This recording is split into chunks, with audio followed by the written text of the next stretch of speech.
Let's start with cat and cow. Bring your hands under your shoulders and knees under your hips, and we're going to think about segmenting through our spine. So have a go at tucking your bum under and then starting to press up through your lower back, your mid back, your upper back, so you're really rounding those shoulders, and then tuck your chin. Feel that stretch across your whole back. We're then going to do the opposite.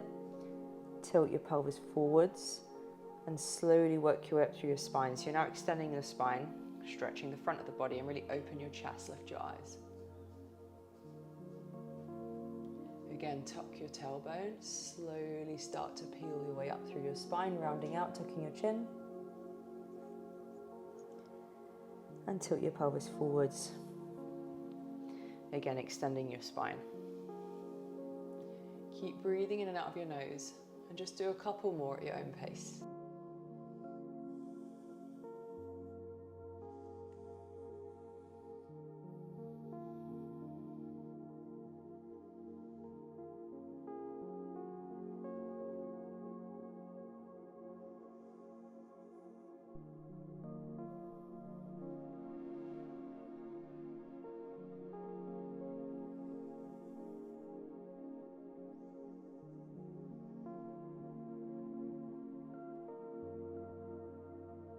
From there, we're going to make some circles. So press out through the side of your body, feel that stretch into the ribs, draw your belly down, then press out through the other side of your body and round out at the top.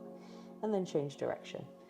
And just keep having a bit of a wiggle side to side, working into the ribs and the lower back, the hips a bit more, finding any areas you couldn't quite get to in your cat and cow.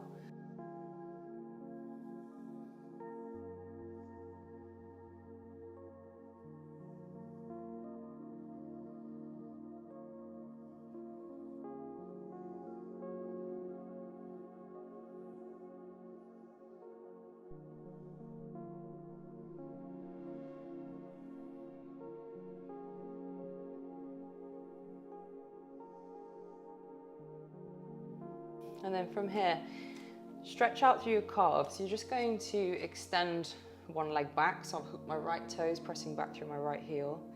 And then from there, take the inside edge of that foot to the ground, reach up and overhead, just for a lateral bend for the spine, and then bring that arm back down. And do the same on the other side. Take the left leg back, stretch your calf first, turn to the inner edge of your foot, reach the arm up and over. And you can just keep alternating side to side. Press through the bottom knee and the hand.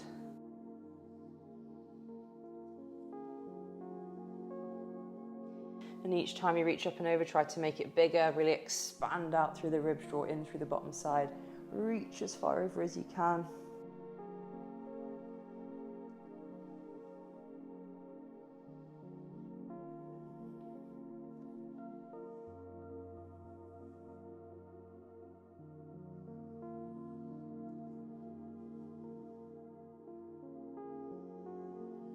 And then have another little wiggle. We're going to add some rotations. From your tabletop position, just reach your right arm behind your left, or the other side. We're going to do both, so don't worry. Press the shoulder into the ground, and then feel that stretch to the back. Then we're just going to reach that arm up. You can lead with the elbow, you can lead with the arm straight if you're able to. Take a breath in. Exhale, try to rotate a bit more. Then bring that arm back down, thread it through again. Press through the bottom shoulder. You may feel like it's good here to walk the hand up and overhead. Keep pressing through the shoulder, or even reaching that top arm up, looking up towards the thumb. From there, we're going to press again and reach back up. Add that twist. And again, 3 more on this side.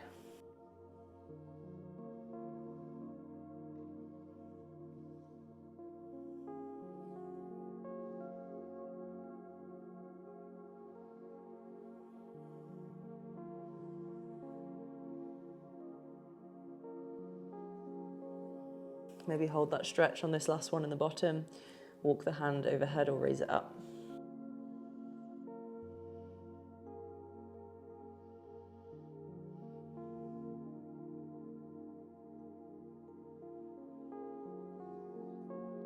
Let's switch to the other side.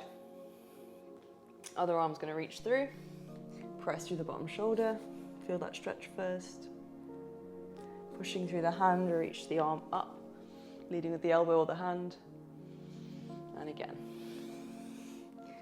Check in with that little stretch, walking the hand overhead.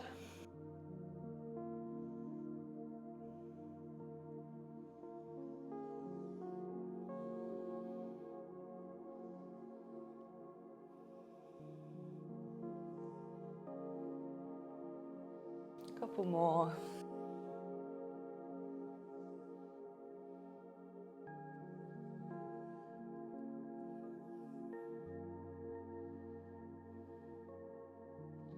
Reach it through, hold it there. Either walk the hand overhead or raise it up.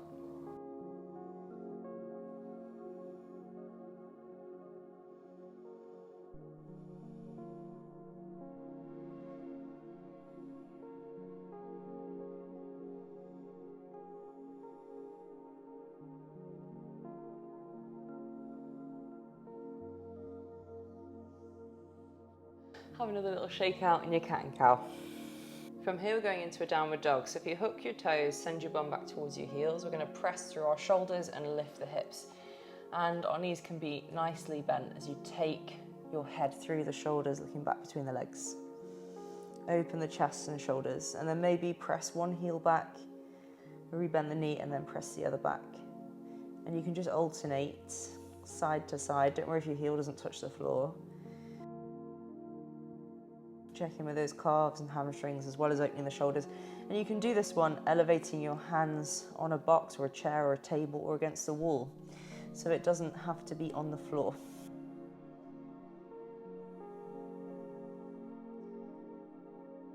Have a bit of a wiggle while you're here as well.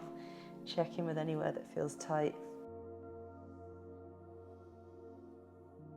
If your calves are tight, hook one foot on the back of the other leg. Try both. You can hold those for longer if you need to.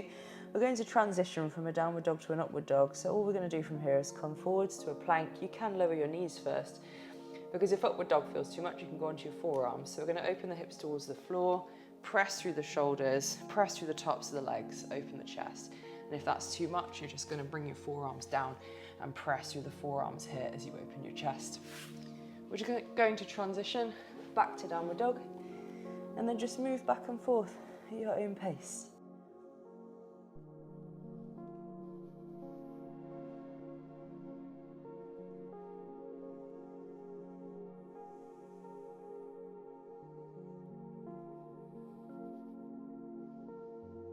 I like to keep my shoulders on top of my wrists. They're not going too far in front, not to put too much pressure on the wrists. Squeeze the shoulder blades back and open your chest, lift your eyes.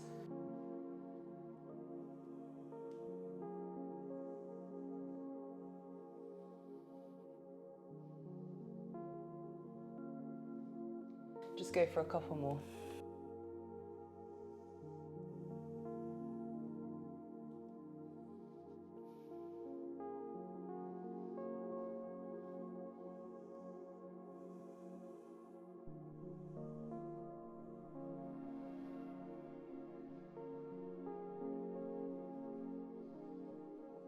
And then in your downward dog, have another little wiggle about.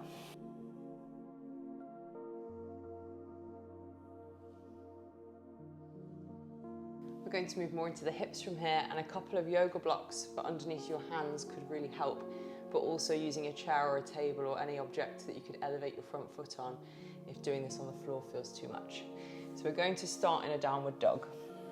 From your downward dog, you're going to step your right foot up outside your right hand. Then all you're going to do from there is take your right foot over to your left wrist into more of a pigeon, but press through your upper body as well, and then take it back to downward dog. And then we go to the left foot outside the hands into that deep lunge, across to the right wrist, get that outer hip stretch but still press through the upper body, and take it back. And just keep alternating side to side. Lunge first, and then pigeon. Downward dog. Lunge. And pigeon. And downward dog.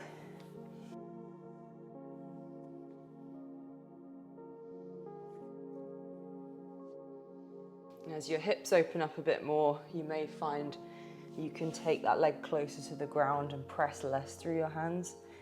Mine feels particularly tight today in pigeon, so I'm putting quite a lot of weight through the upper body, and also so that I'm not putting too much pressure on the knee. You shouldn't feel anything funky going on in your knee as you go into pigeon.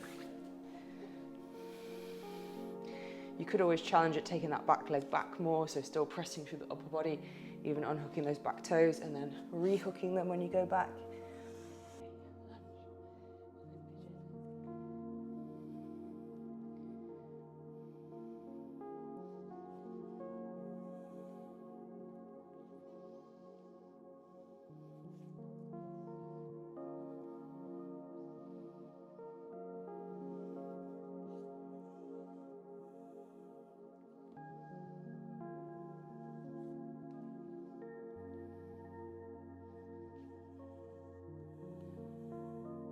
We've got more hips from here, so we're going to go into a wide stance. Slightly turn your toes out. Think about coming down into a squat, knees tracking the toes, hips or tailbone pulling down, thighs opening so that one's rolling out. You can bring your arms out in front onto your hips, wherever feels better. A bit more yogi style, you can take your arms up and overhead. And then we're going to stand up, turn the toes in. Bend your knees, push your hips back so it's more of a good morning, and you should feel this into your hamstrings. Hinge to where you can, come up to the top, turn your toes out and come back into that wide squat. And just keep moving between the two, hinging over. You can also do this hinge straight-legged, but try not to tuck your tailbone and just round out as you reach towards the floor. Try to tilt your pelvis forwards, so having a bent knee, pushing your hips back might feel more accessible.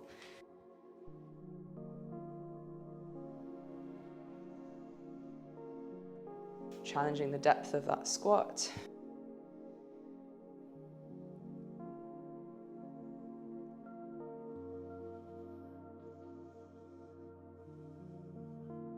This one builds a lot of heat.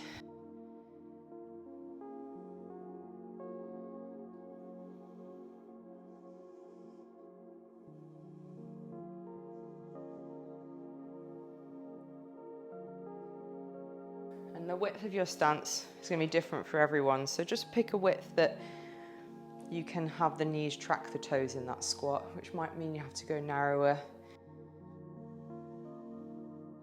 And just work to the depth that you can. Over time, try to challenge it.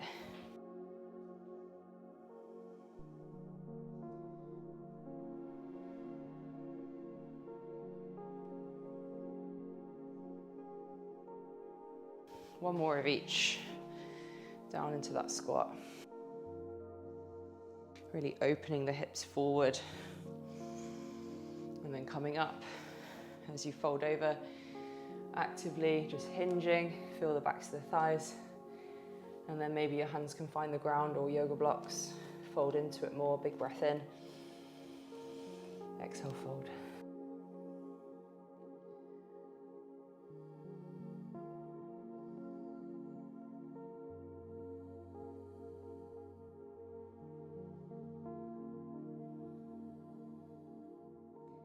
Maybe shift some weight side to side, which will lead us into our next movement as we work towards more Cossack squats. From your wide leg stance, you're just going to send the weight across side to side and just see how that feels into the inner thighs, the knees and the ankles. You could also bring your hands out on the floor in front or on top of yoga blocks. Just getting that stretch to start with, and then gradually seeing if you can go a bit deeper, and we can actually lift the heel to allow us to go lower. And then lift the hips again and go across the other side, lift the heel. See how that feels. You could place a yoga block under your foot as long as it's stable enough, or elevate your foot onto a chair or a box and just focus on one side and then switch. And then just see, can you work the heel down? Lift up again. Working into the adductors, into the inner thighs.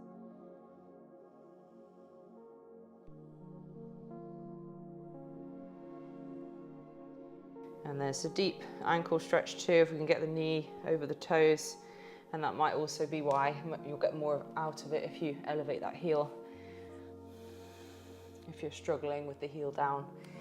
And then if you're a bit more flexible and these feel okay, you could have a go at starting to shift the hips across lower. If that's too much, just come up in between. You may even want to stand all the way up, use your hands to help, and then go all the way down. And then just alternate.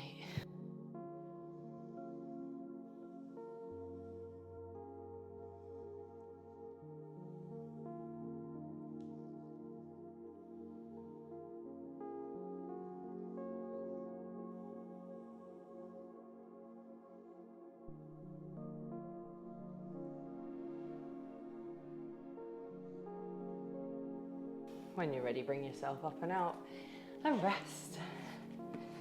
Maybe rest in a normal squat. You can lift them up.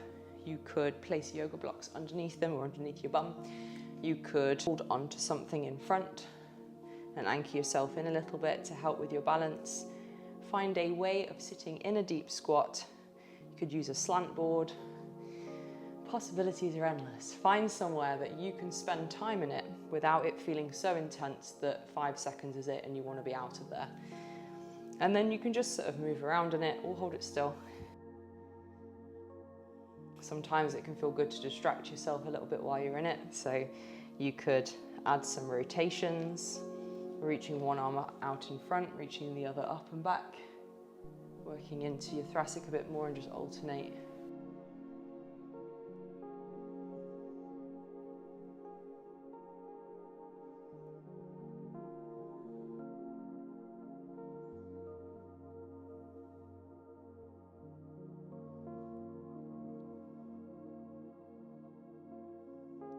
You have a go at changing the positioning of your feet, turning the toes out, having them more forwards, going narrower, going wider, seeing how it feels to raise the heels if you're used to having them down. Mix it up.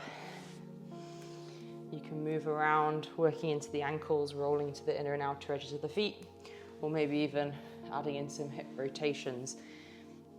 If that feels too much, you can use your hands to help and just gently rotate to where you can.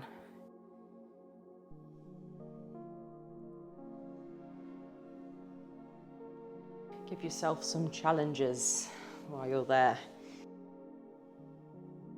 See if you can get back up off the floor, but obviously use your hands where you need to. If you're flexible in your squat and you can sit narrow and you can sit low, have a little go. Reaching one foot out in front, bringing it back, reaching the other, bringing it back. Don't worry if any of this doesn't seem possible right now. Just keep spending that time in your squat. Maybe take the elbows to the inner thighs, press them open, palms together. And then when you're ready, come out. Shake your legs out, give them a rest. We'll go through some various ways of working into spine extension and opening up into the shoulders and the chest. The first one is a kneeling option, and you can have yoga blocks behind you. And then from there, pick a side that they feel stable on. From there, fingertips face back, just lift your hips, open your chest from here. And then lower, and you can move in and out of that position. You can hold it here at the top, draw the lower ribs down, squeeze your glutes, open your chest, squeeze the shoulder blades back, and lower. There's an option. Another is to go hands closer to the floor and lift up. You also get a stretch into your thighs. Move in and out that way. I'm going to take it to a reverse tabletop. From here, tucking your bum under, lifting your hips, opening your chest, holding it here. And then moving in and out, so you can hold it for a few seconds at the top.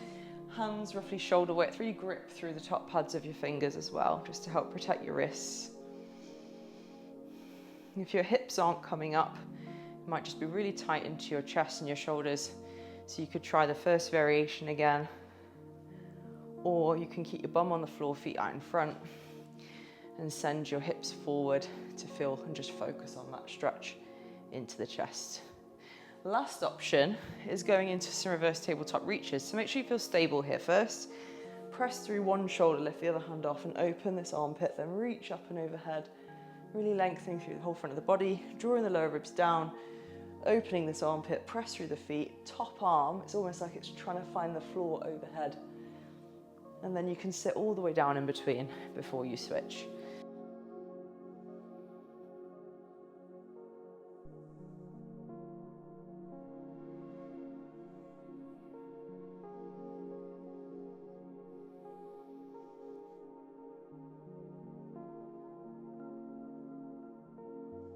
Each time having that intention of reaching further and further over.